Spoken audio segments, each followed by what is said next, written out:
नई जगह की ओर जा रहा है। अचानक गाड़ी वाला घबराकर गाड़ी रोक देता है और कहता है, माफ करना साहब, मैं इससे आगे नहीं जा सकता क्योंकि अब भेड़िए अपने शिकार के लिए निकलते हैं। इतना कहकर वह जनाथन को उसका सामान पकड़ाता है, मुड़ता है और वहाँ से गायब हो जाता है। अब चारों तरफ बस सन्नाटा और हवा की सीटी बजाती आवाजें। जनाथन मजबूर होकर पैदल ही आगे बढ़ता है। घंटों चलते चलते आखिरकार वह अपनी मंजिल तक पहुँचता है। एक विशाल, अंधेरा और डरावना किला जिसे देखकर किसी की भी रूह कांप जाए। जैसे ही वह अंदर कदम रखता है, पीछे का दरवाजा अपने आप बंद हो जाता है। फिर सामने वाला दरवाजा खुद खुलता है और फिर अपने आप जोर से बंद हो जाता है। जनाथन की सांसें तेज हो जाती हैं। वह इधर उधर देख ही रहा होता है कि अचानक बालकनी पर किसी शख्स की परछाई दिखाई देती है। बिजली कड़कती है और वो परछाई गायब। जनाथन जैसे ही पलटता है, उसके पीछे खड़ा होता है एक बूढ़ा आदमी, सफेद बाल, लाल आंखें और चेहरा बिल्कुल निर्विकार। वो धीरे से मशाल बुझा देता है और तभी पूरे महल की बत्तियां अपने आप जल उठती हैं। अब वो मुस्कुराते हुए कहता है, मैं हूँ राजकुमार व्लाद, जिसे कुछ लोग ड्रैकुला के नाम से भी जानते हैं। इसके बाद दोनों डाइनिंग टेबल पर बैठते हैं। जनाथन भूख से बेहाल होकर खाना खाने लगता है, लेकिन ड्रैकुला एक कौर तक नहीं खाता। वह बस अपनी ठंडी आंखों से जनाथन को देखता है और जैसे ही हाथ हिलाता है, सामने रखी प्लेट खुद ब खुद सरक कर जनाथन के पास आ जाती है। जनाथन चौंकता है पर सोचता है शायद कोई ट्रिक होगी, लेकिन उसे नहीं पता था कि ये कोई जादू नहीं बल्कि उसकी जिंदगी का सबसे डरावना पल शुरू हो चुका था। जब जनाथन अपने बैग से कागज निकाल रहा होता है,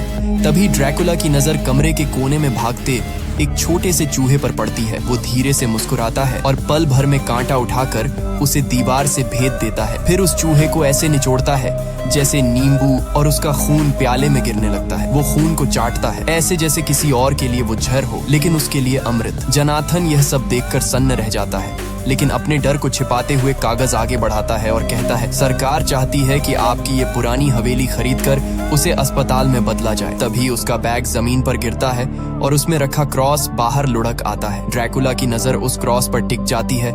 उसकी आंखें लाल पड़ने लगती हैं। वो धीमे लेकिन भारी स्वर में पूछता है, क्या तुम ईश्वर को मानते हो? जनाथन थोड़ा हकलाते हुए कहता है, न नहीं, ये तो बस एक गाड़ी वाले ने मुझे दे दिया था। ड्रैकुला हल्की हंसी हंसता है और अपनी नुकीली उंगलियां उठाकर हवा में इशारा करता है। तुरंत वो क्रॉस हवा में उठता है और सीधा आग में गिरकर जल उठता है। फिर वह जनाथन के पास आकर ठंडी आवाज में कहता है, अब रात काफी हो चुकी है, सोने का समय है। वो उसे उसके कमरे तक छोड़ता है और कहता है, याद रखना, अंधेरा छा जाने के बाद इस कमरे से बाहर मत निकलना। ड्रैकुला जैसे ही मुड़ता है, उसकी परछाई दीवार पर और लंबी होती जाती है, मानो वो दीवार से अलग कोई और राक्षसी रूप ले रही हो। फिर वह हाल में लौटकर एक अंधेरी मूर्ति के सामने रुकता है और धीरे से कहता है, इस इंसान पर नजर रखना। वहीं दूसरी ओर जनाथन अपने कमरे में बैठा किताब पढ़ने लगता है। किताब में उसी किले का इतिहास लिखा होता है। तभी उसकी नजर एक पुराने पन्ने पर पड़ती है जहाँ युवा व्लाद